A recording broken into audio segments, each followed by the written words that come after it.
for Hogan's Alley, the game we want to play. With hosts Ryan and Terry, it's Crokinole UK. Drain those open 20s, stack those buttons high. It's the greatest game on earth. Tune in and find out why. Hogan's Alley will get you in the mood. Don't go buying Crokinole from Weirdos in the Nude. Hogan's Alley, it's time to play the game. It's the greatest game on earth. Crokinole's its name.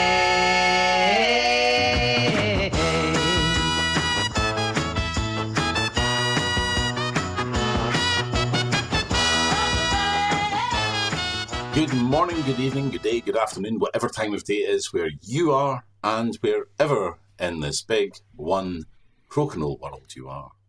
Welcome back to Hogan's Alley, where I am joined as ever. Well, we say as ever, but we were talking about this just before the podcast. And it's been a while since it's just been you and me, buddy. It has, yeah. How you doing, Ryan? Not too bad, Terry. How are you? This is going to take, it's going to be podcast dating. People will be tuning out. Oh, there's no special guest. Forget it. Yeah, again, we get to hear the kind of frisson of tension between us. Where's Ian's Somerset drawl? Helen, come back. Yeah. Well, that's to be fair. Everybody will say that at any point. Yeah, likely. Yeah. So, we're going to talk about it in depth, but have you recovered from the Scottish Grand Prix? Kind of, yes. Okay. I picked up a bit of a convention lurgy. Classic. And felt knackered for a few days afterwards anyway. And then the following week picked up a definite lurgy. And that's still kind of lingering a bit. So yeah, recovered, but it's just been kids back to school, germs spreading everywhere. Of course. You're sounding husky and good. Well, thank you. Cool. So shall we talk a bit about International Crokinole Day? I think we should. It's over a month ago. We're recording this on the 23rd of September. Yeah. And yeah, it was over a month ago. That was wild. It was absolutely nuts. I know we've got history with ICD. I know we have. But it was just absolutely wild to see how many people just picked that up and ran with it as an absolutely stupid idea and wanted to put their own twist on it. Yeah, absolutely. I mean, some of the standouts, we'll talk about probably the biggest standout in a little bit, but the fact that Tracy Boards got involved with their giveaway. Browncastle got involved as well. They did a couple of giveaways, which was amazing. Again, brilliant. Fantastic, yeah. Obviously, Meeplewood were running their Kickstarter during that period. Was happening through, and as part of ICD, they gave us the board to raffle off. Yes. At the Grand Prix. Admittedly, it was after the day itself, but all in the spirit of it. Yeah, exactly. And I think obviously that's fantastic that the companies and the producers got involved. That was definitely something we wanted to open the door to. But the biggest thing for me was just how much ordinary Crokinole players were getting involved, and not just people we knew or people who were directly connected to some of those producers, but little pockets of people from around the world just getting involved, doing something. Like Australia, Japan, India. It absolutely went bonkers in India. So hats off to everyone there. I think it sort of kickstarted something in Germany as well. They're going to be doing a tournament shortly, and it's sort of come off the back of some people meeting up because of that. Yeah, we got an email in from someone in Germany. I forget who exactly. Yeah, because I've not got the thing up in front of me. But thank you very much for getting in touch if you are listening, and all the best. And it'd be great to make a wee trip over to Germany. Oh, I love Germany. It's a great place. Great view. Oh yeah, well, there we go. Yes, and it was just, and obviously at a local level, people kind of getting involved, having a good time. The big thing for me was just seeing people playing Crokinole and having fun, and introducing new people to playing it as well. That was the big thing that seemed to be happening pretty much universally with all these things. So that was exactly what we wanted it to be, wasn't it? That's what we wanted International Crokinole Day to kind of embody. A celebration of just this game that we love. And just doing whatever you want to kind of get out there. So there was stuff all over Europe, which was just beautiful. And then how can I this silly Scot that plays Crokinole came up with this idea, and then this daft Welsh bugger helped him out with it, and I've been called worse. and it became a thing. But the way it was picked up in Canada and America was it was just absolutely wild. Getting messages off people that I've never met. I'd love to, but there's a good chance never will.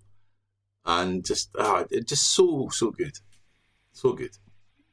I also had messages following the event of people kind of going, "Oh, I didn't realise this was the thing," or they sort of cottoned onto it on the day or a bit later on that it happened, and asking, "Oh, will you be doing it again next year? Is there a way we can kind of get involved?"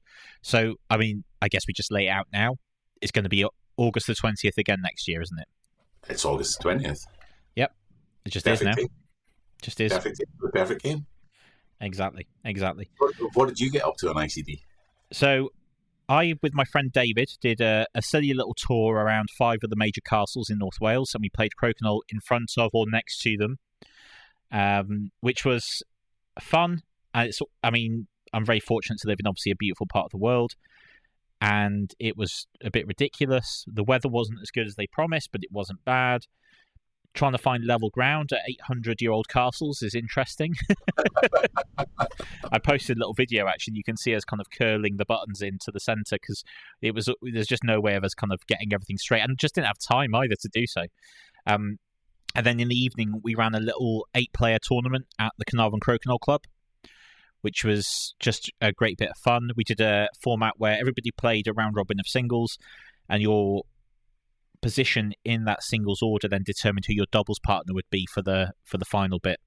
So then you play 3 doubles matches, and whoever was top of that would win. So that was great fun, and a really good laugh. It was just nice to see everybody having a good time, and loads of people kind of asking what we were doing, obviously, as we were going around with our board and our silly t-shirts that we had printed up and everything. So that was great fun, and a big shout out to my wife Zoe as well, who came along and kind of helped us and was like just assisting us and just making life easy by like getting bits and pieces for us and stuff as well. So thank you to her for indulging my silliness. What about yourself? Matt Prowse and Andrew McMillan came round here, picked me up, and we went to the Forth Bridge, the iconic Victorian red rail bridge, which is a short drive from here. You drive right to the pier underneath it in under 10 minutes. Real iconic bit of civil engineering. Just fantastic. And we set up a Crokinole board on the pier and just played in the shadow of the Forth Bridge. And Andrew produced a flask of whiskey, so Matt and I had a small dram. We drams. We drams by the Forth Bridge playing Crokinole, and that was lovely. And then we'd organised a night at a local pub at the Hill End Tavern. Massive shout out to them. I need to get back in touch with them and start to organise a bit more of a monthly thing there. But that was great. They basically just gave us the back room at the pub, and there was 15, 18 people or something came along. Nice. Plus a few of the locals tried as well, which was even better. Yeah. So a fun night was had by all, I think. That's great. The photos from in front of the Forth rail bridge are just fantastic because you went in the evening as well, and you've got that lovely warm setting sun glow. Just the photos look fantastic. So if you've not seen those, jump on the Facebook group, Crokinole UK Facebook group, and you'll find them on there because they just look great. It was just really good. Yeah, it's good fun, wasn't it? It's lovely to play there, and we actually introduced some Spaniards to the game under on the pier in the shadow of the bridge. Fantastic. So they were just walking down, like, "What are you doing?" Like, come up and we'll have a game. Brilliant. Love it. So, yeah. I love it. So, all these things were brilliant. Everyone did an amazing job. Everyone had a great time. There was a couple of individuals who decided to do something a little bit more Niche. ambitious. Yeah, niche, ambitious, crazy, however you want to frame it. And that was Matt Prowse and Alex Mitchell. Alex Mitchell. I can never remember his surname. There's too many Alexes. Alex Mitchell. Now, I had the pleasure of interviewing them about their crazy idea. So you're going to hear a bit more about that now. Hogan's Alley! Okay, so I'm here with Matt and Alex, and they're going to be talking about their fantastic adventure up the Inaccessible Pinnacle. I can't even say it now. The Inaccessible Pinnacle. I've always struggled to say that, so there we go. Hopefully they'll be a bit clearer than I am. So guys, let's start with the beginning. What kind of inspired you to take Crokinole to the top of the in pin? Rum. I think it was a bottle. Like a fair answer. It was a bottle of Kraken on the night, wasn't it? It was, yep. Looking back, I remember there being a bottle on the table. I think there was a bottle on the board, much to many people's disgust. So, a rum-fueled adventure. So now, they often will come with a lot of conversation, but they never actually get off the ground. But of course, yours did, as many people will have seen. So how did you prepare for not just the climb, but also getting the Crokinole board to the top and then playing in a way that was kind of, like actually playing when you were there? That was all you, Alex. Sort of casting our minds back to, it was back in January 2024, I believe, that we were sat around a table. And this had been kind of after a previous event where Matt and myself found ourselves at the shoreline down by the sea in Tentsmuir the year before. And we'd kind of coined the idea that there was a game to be had in extreme Crokinole, taking the board to unusual places. Fast forward the 6 months, a bit of rum. I think I remember leaning over to Matt, and I think the words were, when we were thinking about the next big adventure, was I could get you up the in pin, And I think that seed had kind of stuck in both our minds for some little bit of time. It kind of mustered away in the background and maybe came to the forefront every now and again. But I think after a particular podcast in planning for International Crokinole Day called us out on the idea, it was time to put that plan into a bit more of action. And so we started to further our conversation as to what the next steps of that would be. I think, does that sound about right, Matt? Yeah, absolutely. I mean, to be fair, it didn't take much. It was more a question of really trying to gauge whether each other was serious about it or not. But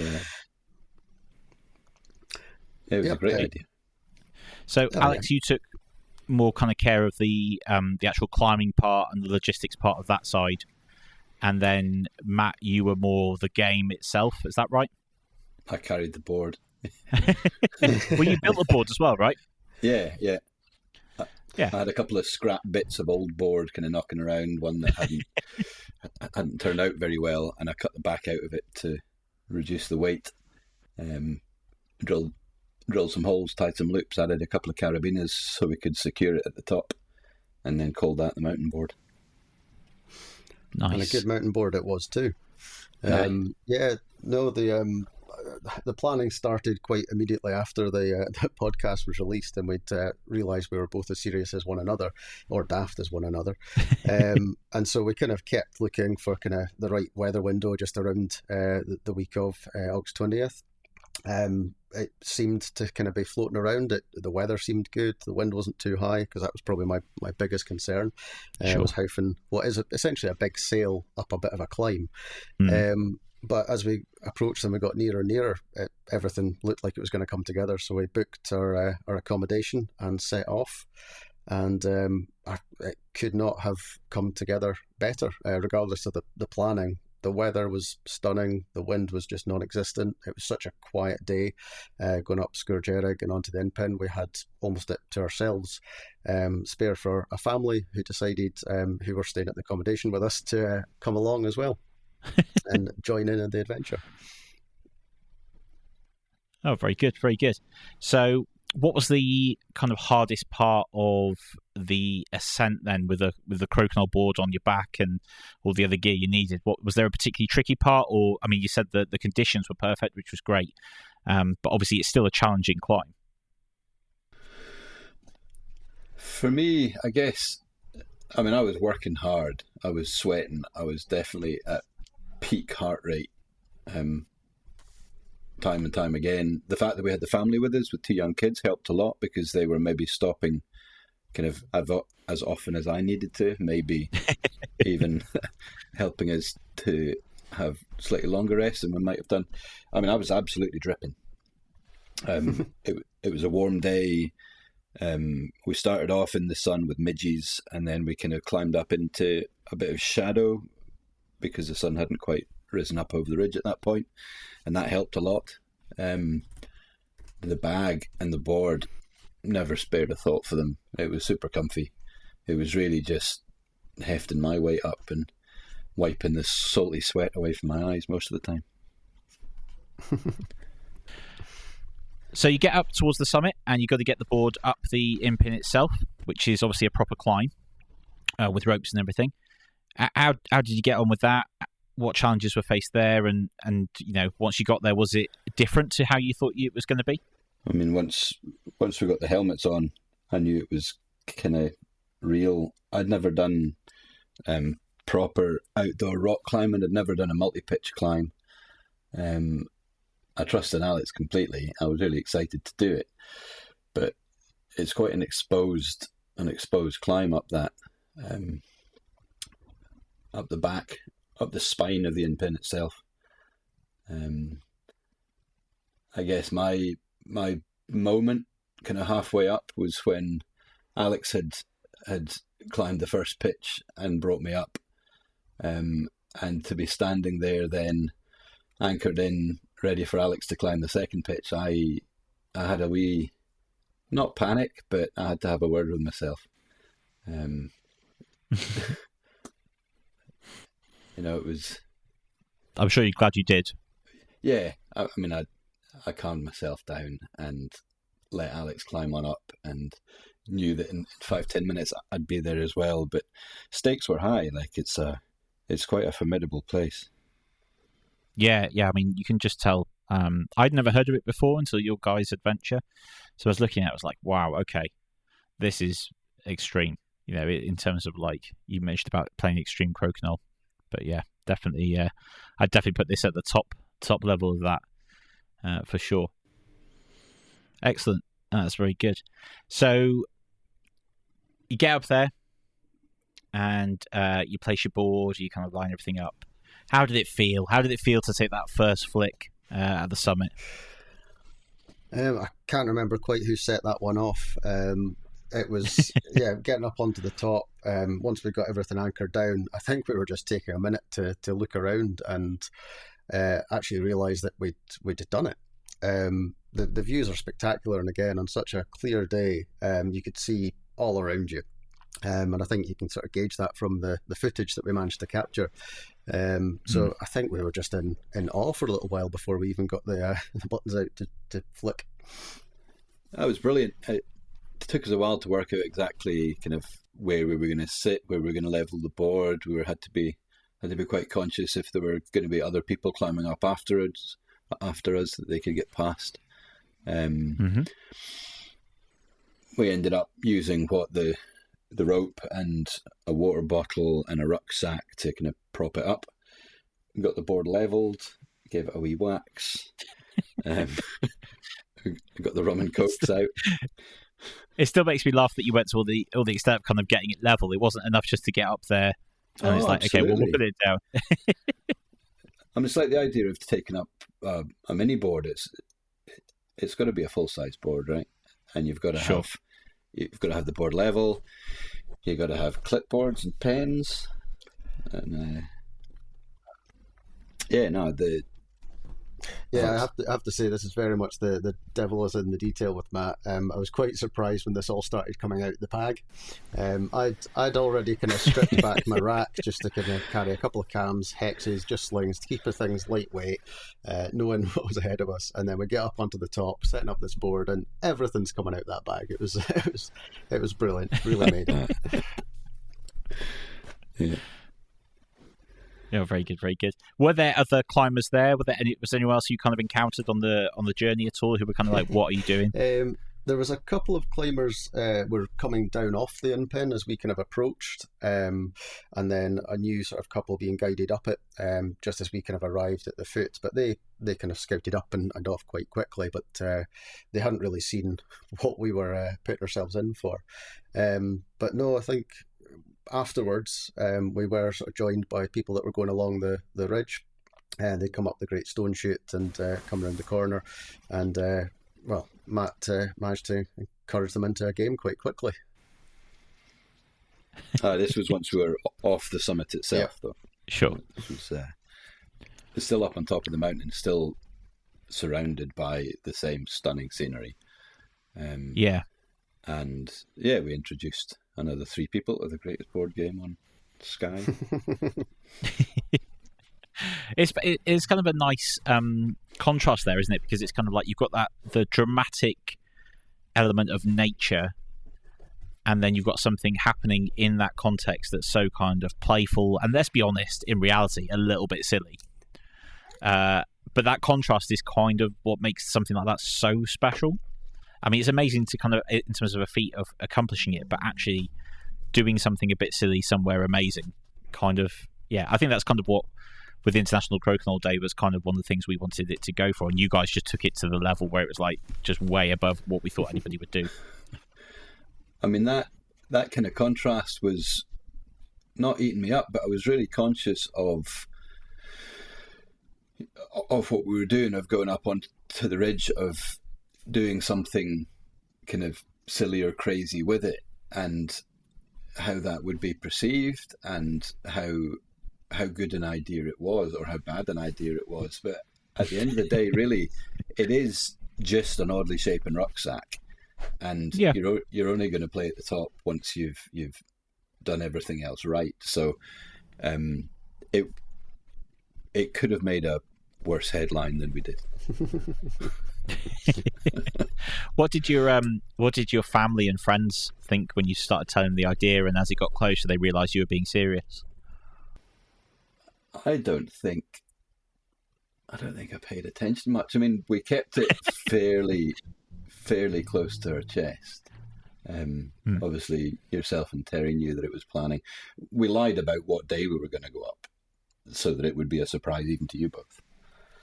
Sure. Although we ended up calling Terry, video call Terry from the summit. I think, I mean, my wife was very excited for me as well. Wasn't trying to stop me. Don't think she could she, Matt? No. Once that idea had been conceived of, and we got called out, and we'd gone through all that planning, and the weather window was such that it was. I mean, that's what was so bonkers about it, was that it couldn't have been better. It was unreal.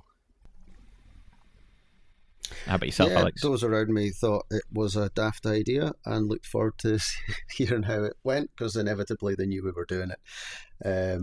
Like Matt says, as soon as that idea was conceived, we just went for it. We couldn't not turn back on it. Partly you and Terry's fault, but yeah. No, we very much look forward to the endeavour. Yeah, it was very good, very good. So you've done the in-pin. So if you could play Crokinole anywhere else in the world, where would be your dream spot? Oh, back in the Albert with a bottle of rum, I think. You've ticked off something difficult. You want to keep it easy now. I think so. There has been some discussion about the what is next. I think Matt... Yeah, of course. That was going to be my next question. I think Matt and I have kind of agreed, we're happy to hand that gauntlet on. Yep. That said, there's probably some daft ideas conjuring up in the background. I'd love to play on a sea stack for sure. Matt, you weren't supposed to tell them about that yet. Nah, old man ahoy is maybe beyond me climbing wise, right? But other sea stacks are available. So something with slightly less commitment.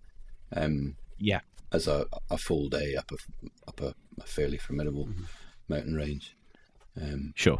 I mean, the idea of taking a board out and playing it somewhere beautiful is, I mean, it's how me and Alex, I was going to say met, but it's the first time that we spent any time together was that weekend in Tentsmuir, where we were bonkers enough, both of us, to carry a card table and a couple of chairs down on the beach and play with, I guess, 180-degree horizon in the sun. And then to take that up a mountain, like, it's a great game, and playing in environments like that, which are, I guess, it's not where you normally play. It's normally in a pub or a noisy hall or something, but playing a game outdoors with that kind of environment around you, it's brilliant. Like, I made a point of taking a minute while we were up on the ridge, and Alex was kind of deliberating about a shot. You can edit that word out. And it just took a moment to really soak it in, and sat back and looked around those mountains, and it was absolutely phenomenal. So I'd love to play somewhere crazy. Again, it needn't be for International Crokinole Day. It needn't be trying to better what we've already done, because I don't know if we can or if we need to or want to. But for absolute certain, I'd love to play Crokinole in crazy places again. It's a great thing to do. Yeah, also, I think your adventure has definitely inspired a lot of people, and certainly people have thoroughly enjoyed seeing the images and the video, and just hearing more about it. And definitely, hopefully, people have enjoyed listening to you guys on the podcast. So thank you very much for joining me. Really do appreciate it. Well done. Congratulations. It was an incredible achievement. And yeah, you guys are nuts. So in the best way. So yeah, well done. And thank you as well, Ryan, for the artwork that you did for the T-shirt, which is now in T-shirt form, in poster form. Alex and I will have that on our walls for forever. That's a stunning piece. Thank you. Yeah. You are most welcome. Most welcome. We had to commemorate it somehow. I feel like it was definitely worthy of that for sure. So please, maybe for my own sake, don't do it again, because that means I have to come up with another one. So. All right, guys. Thank you very much. It's right up our Hogan's Alley. So that was Matt and Alex talking about their bonkers expedition up the Inaccessible Pinnacle on the Isle of Skye. I mean, yeah, I can't really say much more, to be honest. It was, I would please go onto the Crokinole UK Instagram, or go onto the Crokinole UK Facebook page and just look at the photos and the video from that spot. It is incredible to see. So Matt actually called me from the top of the end pin. Yes. Purely by chance, because I thought they were doing it a different day. And so I was kind of aware of the end pin, but not super. I'm not like a massive climber, hill walker type. But looked it up on YouTube, and it was just like, this is sketchy as. Oh, it's a proper climb. It's very quite technical. And one of the approaches is just like, yeah, if it goes wrong, it's going badly wrong. Yep. But sent him a wee message just basically saying, I saw someone going up the end pin, and just hats off to you, it looks nuts. But he read it, he must have read it as, when I said I saw someone, he was like, oh, did you see me? What, someone is live streaming it? So he called me from the top, like a little video call, and I was like, no way! He did the full 360 round, and I was just, top of the world. Top of the world. And such beautiful weather they had for it. Oh, it's perfect. It's perfect. Go and have a look at it. The thing with Matt in particular, I don't know Alex as well, but with Matt in particular, if he gets an idea in his head, he wants to do it. Well, I mean, really, I think Matt would back me up in this. Alex was the one that got him up there. Oh, yeah. Oh, no, absolutely. And he says as much in the interview. Yeah. But it was his idea, and it was just stuck in his mind. Because I think he mentioned it to me sort of last winter as this idea that he had to do it anyway. And obviously when International Crokinole Day was announced, he was like, right, that's the one I'm going to aim for to get this done. And go and have a look and give them some love on the photos, because they are phenomenal, and you won't regret seeking them out, because it's a beautiful, beautiful part of the world. And then to do something as crazy as take Crokinole to the top of the Inaccessible Pinnacle, I think is just it's just kind of marvelous. And there's something innately I want to say British, and can't just because it's something for the sake of doing something. It's definitely something Scottish, and it's just part of the human condition, really, isn't it? Yeah, I think so. Why would you do that? Because you can. Because you can. Why would you take a game to somewhere so silly? Because you can. Yeah, exactly. So yeah, International Crokinole Day will be happening again next year. Please get involved. Share it again. We'll remind you closer to the time, of course. We have to get our thinking caps on to sort of decide on what it is that we're going to do next year. Well, we're going to have a fundraiser for the helicopter to get Matt and Alex. He's already been talking about what their next adventure might be, and it might even be more crazy than this one. So we'll see. Oh, Lordy. Yeah, so we'll see. But you might want to retire before then. So that was ICD. It was. Just International Crokinole Day. Thank you to everyone that got on board with it. Yeah. It just started as a silly idea that we bounced around, and then arms and legs sprouted, and just phenomenal. Thank you. Yeah, absolutely. And I just wanted to wing back to Matt, because I don't think he mentioned it in the interview, but they also visited Terry Wilding. They did. Probably the UK's longest running Crokinole board maker. He must be. In Glendale and Skye. So and they came and played a bit of Crokinole with Terry and his son. So worth the trip alone for that. Absolutely. I've seen his board that he did with the Isle of Skye on it. It's very cool. Very nice. So yeah, International Crokinole Day, August 20th, 2026. Put it in your diaries now. It's going to be a Thursday. It is. It's going to ease towards the weekend, and then because of the leap year, it's going to miss a Saturday, which is annoying, but there we go. So we're going to have to wait like 12 years. Don't even think about it. It's right. We can enjoy it on a Friday night. I'll be like a million years old by then. We don't think about it, Terry. Terry, we don't think about it. Cool. So let's take a little break, and then we'll be back with you shortly. Drop board swings, cause you ain't no safe spirit. What they get is a fascist. My don't know about what this is. So that was International Crokinole Day. Thank you again to everyone who got involved. Honestly, just phenomenal. But let's wind the clock forward a little bit. And Ryan, you made the trip to Tabletop Scotland for the first time. I did. So before we talk about the Grand Prix, which obviously is the highlight of everyone's Tabletop Scotland, but before we get there, what did you think of the convention as a whole? Because you're a bit of a seasoned board gamer. So your first trip to Scotland's biggest tabletop games convention, what did you reckon? I had a really lovely time. It was very relaxed, loads of space, super friendly, good group of people. You don't feel like you're ever right on top of everyone, which is really nice. Everything feels like it's easy to get around. It's I just really enjoyed it, to be honest. The food choices were good. The selection of traders was good. And like I said, the just layout meant that you just felt all the time like you could kind of relax. So it's good. Yeah, I really, really enjoyed it. Excellent. Glad to hear it. Really approved. Ryan approved. Yeah. There you go. They'll put that on the poster next year. Ryan, I'm going to make them a big rubber stamp. Yeah. Terry recommended.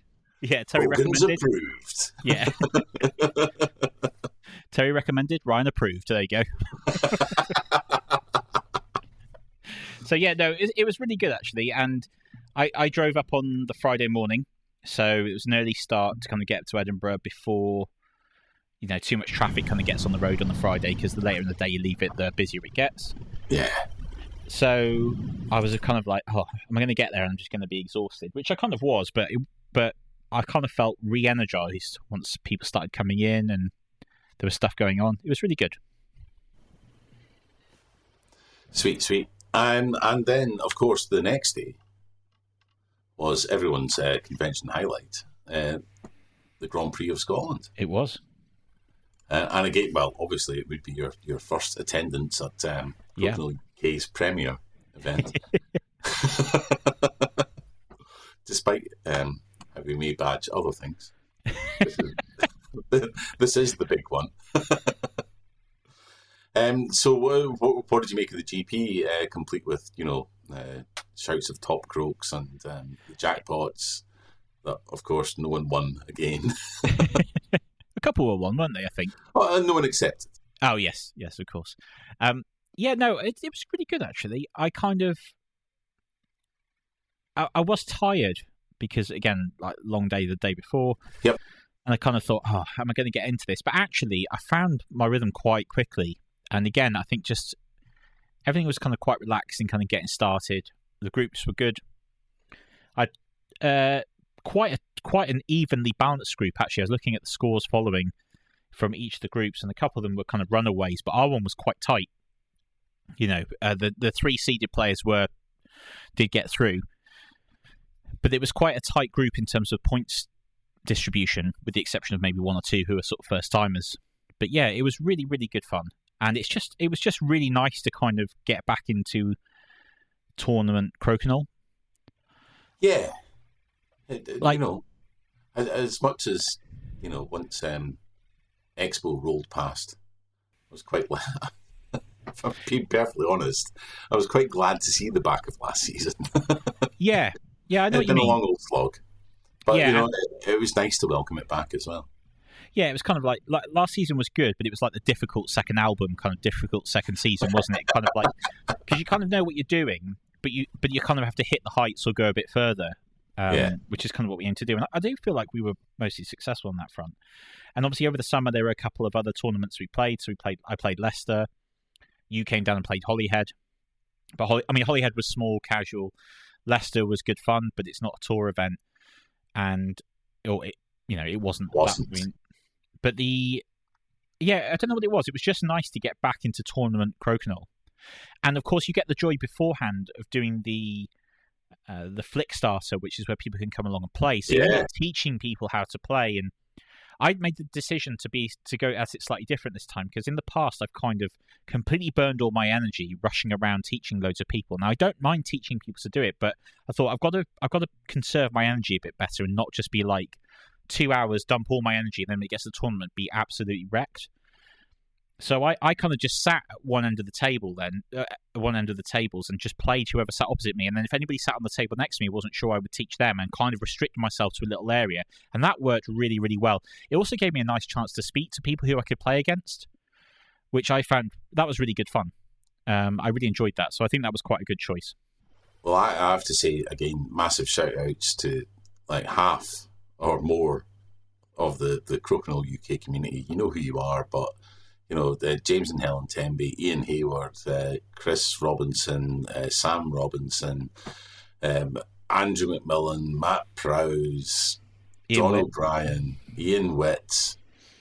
There'll be names I've forgotten to mention, but everyone who helped out to teach people all about this game, thank you so much. Yeah, I saw everybody kind of pitching in, really. Mike was pitching in. Dean, I saw pitching in. Obviously, George and Padders, they were pitching. Everybody was just the usual. Anyone who was kind of a usual face was pitching in to teach people, which was fantastic. Just brilliant. Love to see it. And playing themselves, warming themselves up for what ended up being a really, really good tournament. Yeah, and it ended up being a really, really good tournament because you managed to come away with something, didn't you, buddy?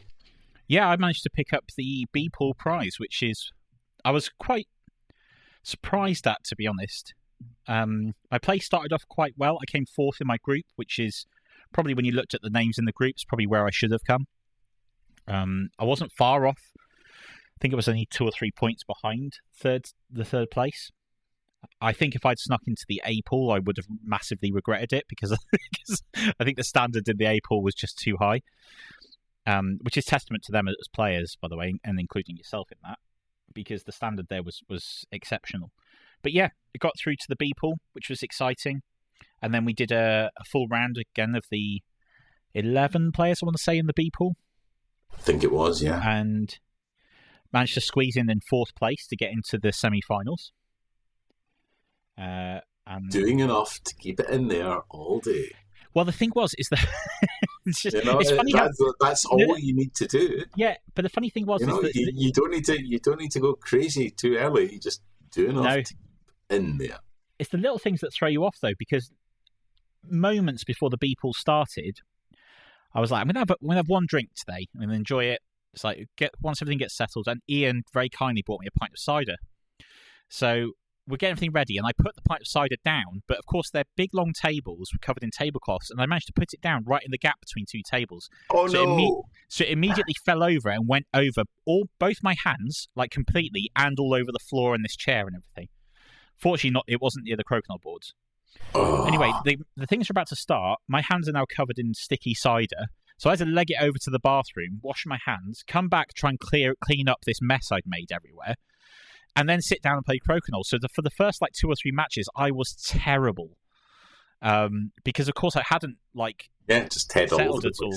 So the fact I managed to squeeze through into fourth, I was quite chuffed with in the end. My recommendation is don't spill cider when you're playing Crokinole. Notice I didn't say don't drink cider, but just don't spill it. Yeah, so that was good fun. And then semi-finals, really tight match. Against John. Yeah. And who I think topped the B group. You did, yeah. And he'd just beaten me in the group as well, 6-2, I think. So that was interesting, and that was really tight. It was back and forth, and the end kind of just snuck through. But I was 7-2 up at one point, and he came back, or 7-3. It must have been 7-3 up at one point, and he came back. And then the final was against Fuzzy. Now Fuzzy had literally been the last player I played in the pool, and he had beaten me. So I was like, that's fine. I was like, to get to a final, I'm really chuffed with that. That's fine. And this one was really back and forth. It was. Fortunately, no one was paying any attention to us because everyone was concentrating on the semi-finals of the A pool. So that made life easier. And it was only right at the end that people realised that this was a final of the B pool that was kind of getting quite exciting. That people suddenly started appearing and watching. And I managed to just hold my nerve. And to be honest, Fuzzy kind of gave a few things away. And yeah, that was that. So I managed to win the B pool, which was exciting. Well done, buddy. And my first proper little trophy. It was a pleasure to present you that. I'll present you with that. It for not to be too thing about it, because obviously the aim is to try and get towards the top, but it felt like, on a personal level, and this is not to get too deep about it, I'd made a concerted effort over this year to kind of try and get a bit better. Right. Because I felt like I'd sort of plateaued a bit, and I was kind of like a bit of a middling, not really doing anything player. So I thought, right, well, what can I do? Well, the best way to get better is to play more. So I started up the club, started going off to play with my mates a bit more, and I think it's just paid off in the sense that I do feel like I'm playing better, and to get to that B-Pool final and then win it, I felt was testament to that effort that I put in, which was kind of a nice thing, Yeah, definitely. I mean, it's not that big a deal. It's a B-Pool at Crokinole, but, No, it's one more prize than I won that weekend. So that was good fun. But then the A pool, that was that was just a people's choice of high quality players, wasn't it? Really. Yeah, it was pretty nasty. Pretty filthy. Yeah. I want to just give shout out to Matt Prowse for getting to the A pool. Yes. He was very pleased with it. Riding high And off his then mountain success. Yeah. And then it was just I've got a new nickname for him, by the way, before we do it. oh, It's the Alpine Assassin. the What do we think? Alpine Assassin. Don't know, What do we maybe think? we should run a poll. It's got to be something to do with mountains, right? Yeah. Anyway, we'll come back to that. Yeah, but the A pool was just stacked. I made it through to that kind of, was it by the skin of my teeth, or was it fairly comfortably? I can't remember. I was playing quite nice Crokinole in the morning. Oh no, I finished second in my group. I was playing, I was playing nice Crokinole in the morning. Yeah. I just thought, there's room to improve. It wasn't like I was like dominant and I was just like, I kind of maintain this. It was just nice, solid play. Yeah. And I just got spanked a lot in the A pool. I seem to remember getting hosed a few times and then getting a lot of draws. And picking up maybe, a couple of wins or something. But it was tough. But it was great. It was just like great fun. Really good bunch of players, really talented. It's at the end of the day, it did throw up and I'm sure Dean wouldn't mind me saying this, and a bit of a surprise result in the finalist. Well, he finished top of the A pool, didn't he? He did. Which is, testament to Dean and his improvement. Yeah. He's part of that St Albans group of players, isn't he, that Mike is kind of like... Yeah. Just appears with them and they're really good all the time. It's like, oh, thanks, Mike. But yeah. No, I think that's fair. But a bit of a surprise package to make the final. When we had Officer McCluskey, Mike Ray, the Chris's, Griffin and Robinson. James. Yeah. James, as much as we're reluctant to say it. Yeah. He seems to have found some form again. Well done, he seems to have found some form again, didn't he? Ian Hayward's, getting there as well. Yeah. It's just like great to see. He's such a solid player. Yeah. So like Dean, getting to the final and just narrowly losing out Steve Burrows was quite the achievement. And absolutely, again, huge congratulations to Steve. Good to see Steve back. Yeah. And back with aplomb. I don't know about you. He seemed more relaxed. Yeah. And there's been, stuff going on for Steve, which meant he's not been able to play as much as he would have liked. So to see him back at tournament, relaxed, playing well. I mean, that final was tight as well. I mean, that was 11-9 overall, and it was back and forth. That was a really tight affair. Testament to both their play throughout the day, really. Yeah. No, I thought a really, really great tournament with the weather winner, and a couple of surprises at the deep end as well, which is always lovely to see. Yeah. And we'd be remiss if we didn't wind back to, because we also ran a C pool. Mm-hmm. Slightly depleted compared to the others, but it was still a good 7-8 players in the C pool. Yep. But again, huge congratulations to Imogen Fulbrook on winning the C pool final against our very own Helen Tembe. Yeah, it was funny because Imogen rocked up at the beginning of the tournament, and I think you were organising everyone. I was still sat. Yeah, she didn't realise there was a tournament running. All right. So she was like, "Oh, can I join?" And obviously you signed her in, which was great. She was saying about how she first played Crokinole when she was at uni because her flatmate was Canadian. Right. And her flatmate's father had gone back. I think father or grandfather had gone back to Canada, made boards and brought them back.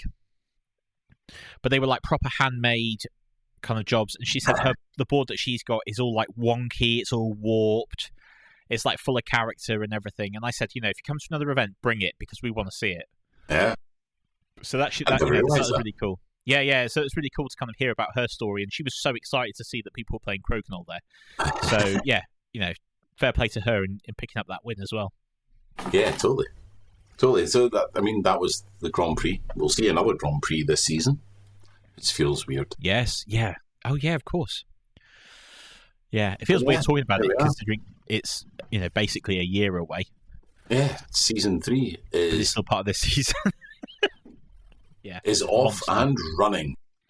Yeah. So all the results for that are on the Crokinole UK website, including the results for each of the group stages and everything like that. That's something I'm going to try and get up for each tournament going forward to make sure that they're there and visible, not just the overall tour standings. And I've just spotted a spelling mistake. Of course. Of course. So I'll let you know about that. Sure. Yeah, no problem. This is the thing with names. Yeah, everyone's got one. Yeah. So, can I just say well done, by the way? You ran a cracking tournament. It was a lot of good fun and everybody really enjoyed it. So well done to you as well. Thank you. It was a little bit seat of the pants. I don't know. I didn't. I kind of screwed up a couple of things, but no one really noticed. It was all good. And I guess the nice thing for all of us is that if there are other Crokinole UK committee members there, you know that someone will jump in to help out if there's something going on and everything, which is great. And even just regular players, they all jump in and help out, which is fantastic. We'd be remiss not to at least give a shout out as well to Steve Mellors again and thank him for supplying the boards for the tournament. And of course, the raffle board. So Steve supplied all the boards. And listen, these iterations of his Crokinole boards compared to even just earlier this year at Aircon, just next level. Yeah. He's really made a very, very compelling board. Yeah. I want to say congratulations to him as well for completing his Kickstarter, which funded, and that went through. And I believe there was the first day, 12 hours. And then it gathered a bit of momentum as well throughout the month it was running. So, fair play to Steve. Thank you. And, of course, the giveaway. Board. Yeah, so Steve kindly gifted us one of his kind of blue finish. Yes. Tournament boards. Yep. And so that basically gifted it to Crokinole UK so that we could raffle it off and offset the investment that we made into the brand new extra shiny claret jug. Oh yeah, of course. Have we not mentioned it? Oh, so nice. It is nice. Oh, so thank you very much, Steve. We've managed to raise a decent amount of money there. There's money going back into the Crokinole UK coffers, and also I think we should mention the jackpots because there was £135 in the total stake for the jackpots. 2 or 3 of them were won. I won one, which was the standing Prowse, so an upright disc in the 20 hole, which has never happened to me before, so it was with absolute delight I stood up and shouted jackpot. I was so excited. But long and the short of it is everyone refused their prize from the jackpot, the cash prize from the jackpot. What we added to that was the walk-up entries on the day, because I had to work with Dave Wright, because it was a £5 to take part in the Grand Prix. Which was all going to Tabletop Scotland. So I had to work with Dave, and he just said put towards charity. Nice. And then we, as in Crokinole UK, money from the raffle, we made it up to £200 to Waverley Care, who are a charity that look after people with HIV in East Central Scotland. Yes. Yeah, and they were delighted. We got to drop that off, didn't we, on the Sunday? They were absolutely made up, weren't they? Yeah, they were. Like, that was really good. Super thankful. It's nice to be able to do that. Yeah, absolutely. And we didn't mention, obviously, the winner of the raffled board was Nicola McKinney. Of course. From Northern Ireland. Yes. Now, who is opening a board game shop. Yes. And that board is going in the shop. Yep. So this is just fate and serendipity having a little shindig together and coming up with the best possible answer of all. Yeah, it's brilliant. If you're in Northern Ireland, check them out. I forget the name of their group. I do follow them on Facebook. Like I will post it in the show. Or we play games or something. It's like a really simple thing. They'll be in the show notes. All Things Games, isn't it? I think that could be All Things Games. Might not be that. check it. I'll put it in the show notes so you'll know for sure. I think it is All Things Games, but we'll cut this out if that's wrong. Yeah. Yeah, there's going to be some editing here. Yeah. Contact. What's it called? Yeah, Oma, All Things Games. It is All Things Games. There you go. Yep. So I was right. So, the McKinney shop in Oma, Northern Ireland, County Tyrone, All Things Games. They have an online presence as well, so do consider, pointing your browser there if you're going to be ordering some RPGs, board games, card games, all that nerd stuff. Yeah. And Northern Ireland is somewhere we do want to explore in terms of having an event. There's a load of players there. Yeah, exactly. So if you are interested in playing Crokinole, or you think there's not much going on locally to you when you're in Northern Ireland, either reach out to us directly to let us know, or go to All Things Games, speak to them. Yeah. Because I should imagine that they will be certainly pioneering the idea, because they love Crokinole, and they obviously now will have a couple of boards kicking around their shop for people to play. So yeah, it'll be really exciting. And there's a good presence in the Belfast region as well. Yes. Yeah. We'll definitely get something going over there at some point. Yeah, we'll definitely get something going. That'd be so good, man. I'd love weekend over to the north of Ireland. Exactly. Cool. So yeah, GP, thumbs up, mate. Well done. Success. Good job. So now the baton passes to me. Yeah, it does. For the next event. And the coffin. You have the coffin. Yeah. And our next event is the Wales Crokinole Clash, which is held in Wrexham. It's going to be on the 25th of October. Back at Prowse. Back at Tiphouse, yep. And there's about 10 tickets left, I think. So that's when we're recording. So if you are interested in coming, be sure to grab your tickets now. Message. Buy your ticket for Wrexham. Because I suspect we'll get close to selling out for this one. Did you hear something in your left ear there? No. Oh, okay. No. And if anyone else did, listen to it. So the next event is going to be in Wrexham, and should be a day of good fun. It's going to be an exciting kind of and high standard Crokinole tournament. I know. Look, no. What it's going to be is awesome, right? It is. It's a cracking venue. I believe the bar's going to open this year. I think so, and there's more food traders in the food hall as well. I know a few new ones have opened. Oh, and the food was so good last year. Yep. No, keep me fed, give me a couple of pints, and I'm happy, man. And Wrexham's easy to get around. It's easy to stay at. The football team are playing away that weekend, so it's going to be relatively quiet around the town, which will be good. Yeah, so come along. Have a great day. I have knowledge that a certain Mr. Curry is coming back. Oh. So it's going to be, again, another day of high standards. So Tom's back, Steve's back, defending the Welsh crown, obviously. Yeah. There's going to be juniors as well, running again this year. So juniors entry is free once again. So if you are coming and you've got anybody 13 or under who plays Crokinole with you and wants to come along to a tournament, bring them along. They're involved all day as well. And you seize the crown of Scotland's finest youth player. Yes. Yeah, he's coming back to defend it. Prowse. Alex. Yep. So come along and play. If you know anyone who's in the area, either northeast Wales or northwest England, you think, they'd really enjoy it. This is a perfect tournament to come along to. There's no knockouts until the very end of the day. There's just great Crokinole throughout. It's always it feels like a very friendly vibe, I think, throughout the day in Wrexham, because it's quite relaxed. So and I'm especially looking forward to it because just out one of the side doors of Tiphouse is a record shop. So I'll slope away at lunchtime and do a bit of crate digging. Yeah, 100%. There's actually a little board game shop as well, just down the alley, kind of opposite. So if anybody wants anything related to that as well, those guys are always worth supporting. It's going to be the record shop that wins every day of the week. Yeah, for you, obviously.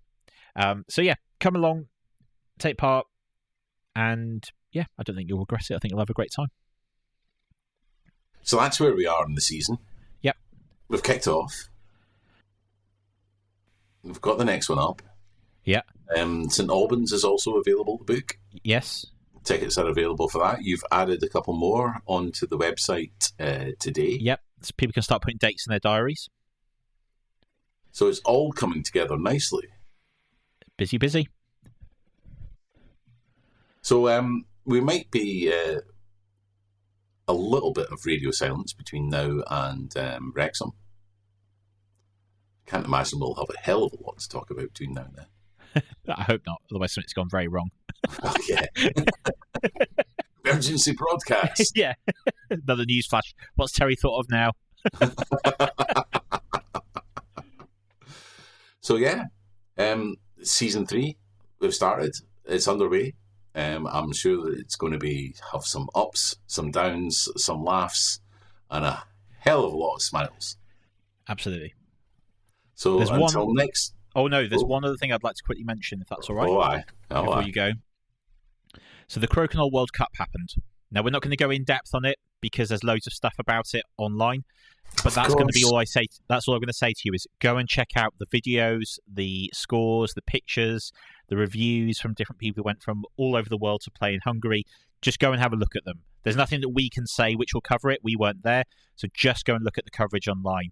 RP did an amazing job in running it with support from family and friends and people from all over.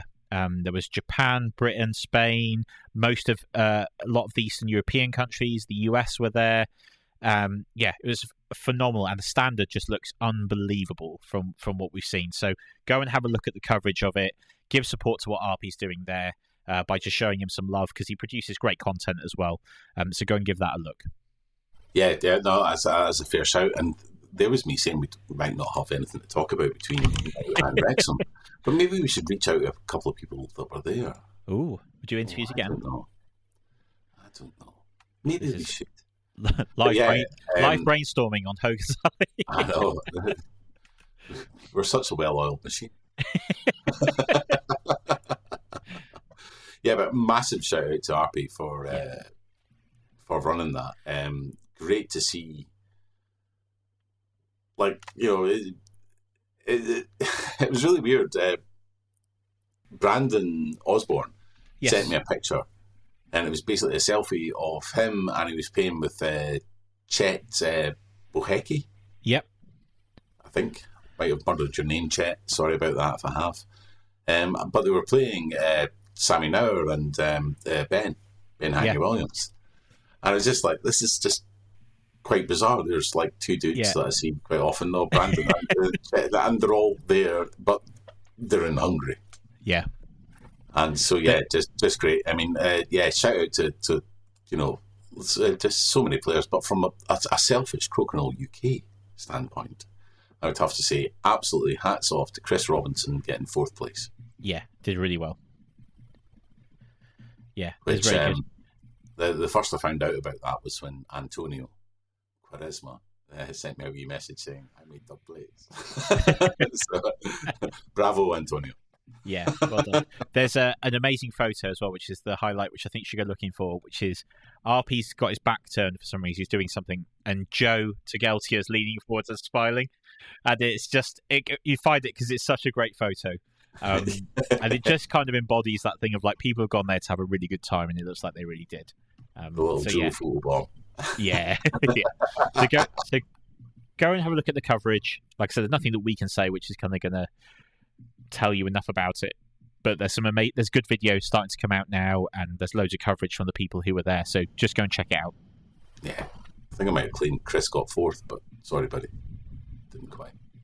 Oh. Huge congratulations to Linda on winning it against Jamie in the final, an all-US final. So, coming over the other side of the pond and showing these Europeans how it's done. Well done, boys. Yeah, congratulations to them. And like I say, congratulations to RP as well for running another great event. Yeah. Maybe we should get RP. That'd be good. Maybe we should try and get over there. That's what we need to do. That'd be even better. Yeah. Take the microphones. Yeah, interview everyone who's there. Team Hogan. Okay. I think we're circling the drain. I'm picking up all these Jeremy-isms after our said that to us after the red light went out. We're just circling the drain here, boys. I'm going. Anyway, we are circling the drain. I've been Terry Brown. I've been Ryan Anthony. And this is an homage to Steve Burrows.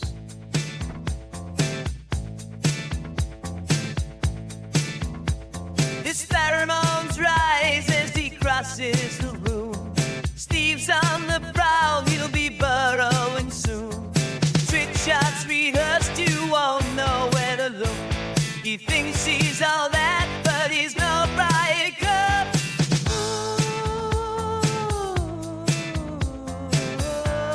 Slick shooting Steve, burrows straight into the hole. Burrows by name, Burrows by nature.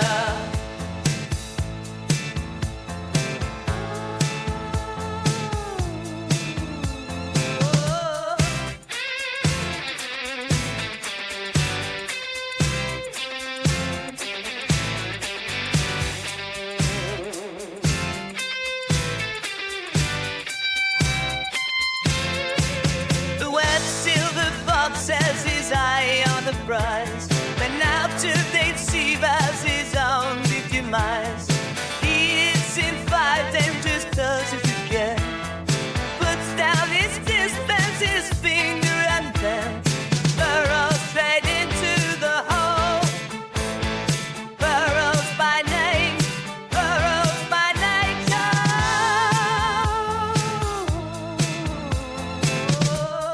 Slick shooting Steve, burrows straight into the hole. Burrows by name, Burrows by nature.